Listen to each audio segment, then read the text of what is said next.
ఆంధ్రప్రదేశ్‌కి ప్రధానంగా రాజధాని అయిన అమరావతికి గతంలో సింగపూర్ మాస్టర్ ప్లాన్ అని తీసుకొచ్చారు. ఇప్పుడు ఆంధ్రప్రదేశ్‌లో నాట్ ఓన్లీ అమరావతి మొత్తం అన్ని పట్టణాలను అభివృద్ధి చేయడానికి లండన్‌కి సంబంధించిన ఒక మాస్టర్ ప్లాన్ అయితే తీసుకురాబోతున్నారట. దానికి సంబంధించి ఒప్పందం కూడా కుదుర్చుకున్నారట. ఎందుకంటే ఇప్పటికే ఆంధ్రప్రదేశ్‌లో ఉన్న సిటీస్ అన్నిటిని కూడా పట్టణాలన్నిటిని డెవలప్ చేయడానికి దాదాపు ఒక 40,000 కోట్ల రూపాయలైతే ఖర్చు చేయబోతుందట రాష్ట్ర ప్రభుత్వం. ఈ నేపథ్యంలోనే యూకే ప్రభుత్వంతో అవగాహన కుదుర్చుకుంది రాష్ట్ర ప్రభుత్వం.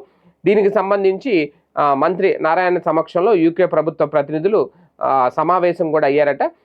ఎందుకంటే ప్రధానంగా ముఖ్యమంత్రి చంద్రబాబు నాయుడు గారి ఆలోచనలకు అనుగుణంగా అమరావతిలోని ప్రధానంగా ప్రపంచంలోనే అత్యుత్తమ నగరాల్లో ఒకటిగా తీర్చిదిద్దేందుకు ఈ రెండు ప్రభుత్వాలు చేతులు కలిపాయి అనేది ప్రభుత్వ వర్గాల నుంచి వస్తున్న అధికారిక సమాచారం. ఎందుకంటే ఇప్పటికే అమరావతిలోని ప్రధానంగా ప్రముఖ లండన్కి చెందిన ప్రముఖ పోస్టర్ పార్ట్నర్ సంస్థ హైకోర్టు, అసెంబ్లీ, అలాగే సచివాలయాల భవనాలు వీటన్నిటి రూపకల్పనలో భాగస్వామిగా ఉంది. అది కూడా లండన్ కంపెనీయే.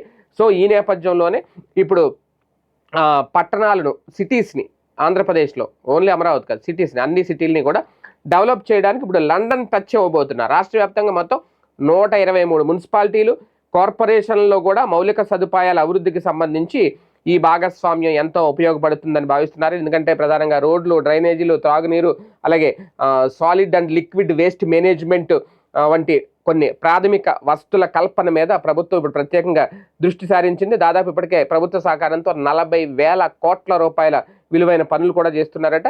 ఇప్పుడు ఈ లండన్కి సంబంధించిన అత్యాధునిక టెక్నాలజీని జోడించి ఈ పనుల్లో నాణ్యత పెంచడం, అలాగే ఇంకా వేగంగా చేయడానికి కూడా ఉపయోగపడతాయని. ఏది ఏమైనా ఓకే, లండన్ టెక్నాలజీ తీసుకొచ్చినా ఆంధ్రప్రదేశ్ ప్రజలకి అనుగుణంగా ఉండాలి, అనుకూలంగా ఉండాలి, నిజంగా నాణ్యత ఉండాలి. మరి ఏం జరుగుతుందో చూద్దాం.